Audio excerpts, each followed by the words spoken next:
Un ralentissement mais une dynamique robuste. Dans ses prévisions macroéconomiques semestrielles publiées jeudi, la Banque de France a abaissé légèrement sa prévision de croissance pour 2018 mais a maintenu sa trajectoire pour la suite.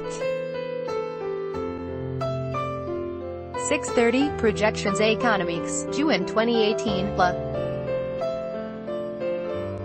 En cause, le ralentissement économique très net constaté lors du premier trimestre, 0,2% de croissance, contre 0,7% fin 2017, mais aussi les mauvais résultats du printemps, tant sur le plan de la production industrielle que de la consommation en biens.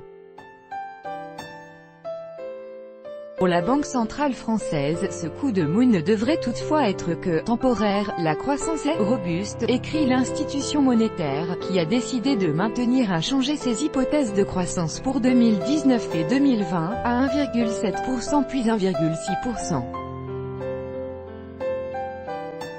Pas de retournement de cycle, l'économie française va croître à une vitesse de croisière de l'ordre de 0,4% par trimestre, souligne le gouverneur de la Banque de France, François Villeroy de Gaillot, dans un entretien aux Échos. Nous n'allons pas retrouver le rythme exceptionnel de la fin 2017 mais le ralentissement du début 2018 n'apparaît donc pas comme un retournement de cycle, ajoute-t-il. Selon la Banque de France, la consommation devrait certes marquer le pas en 2018, dans un contexte de remontée des prix du tabac et surtout de l'énergie, qui limite les gains de pouvoir d'achat des ménages. Mais une amélioration devrait intervenir au fil de l'année, en particulier au moment où les mesures fiscales favorables aux ménages deviendront effectives, baisse de la taxe d'habitation et suppression des cotisations salariales, en attendant un potentiel rebond en 2019. Poursuite de la baisse du chômage. L'investissement des entreprises, en berne depuis le début de l'année, après la forte progression enregistrée en 2017, devrait de son côté revenir progressivement vers un rythme de croissance plus conforme à ses déterminants, de l'ordre de 3,6% cette année. Quant aux exportations, elles devraient rester dynamiques, dans le sillage d'une demande mondiale soutenue, même si cette dernière devrait ralentir assez nettement en 2019 et 2020, pénalisée par un prix du pétrole durablement élevé. Dans ce contexte, le chômage devrait poursuivre sa baisse, avec près de 200 000 créations nettes d'emplois en 2018 puis 180 000 en 2019. Le taux de chômage passerait ainsi de 9,2% actuellement à 8,2% fin 2020, soit son plus bas niveau depuis fin 2008. Des finances publiques, l'amélioration devrait être en revanche plus faible que prévu.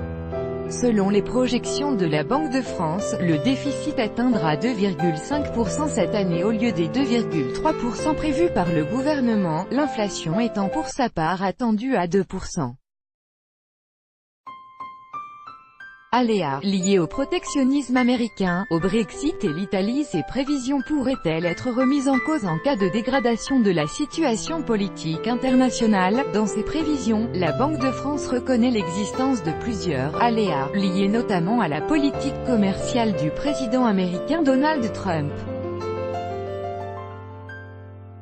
Mais ces risques, susceptibles d'affecter la demande adressée à l'Europe et la France en particulier, pourraient être en partie contrebalancés par des politiques expansionnistes dans les pays de la zone euro ayant des excédents budgétaires, comme l'Allemagne, a écrit la Banque centrale.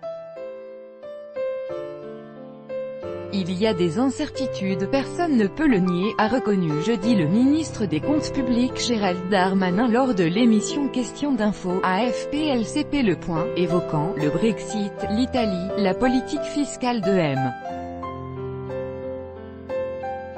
Trump, et le baril de pétrole.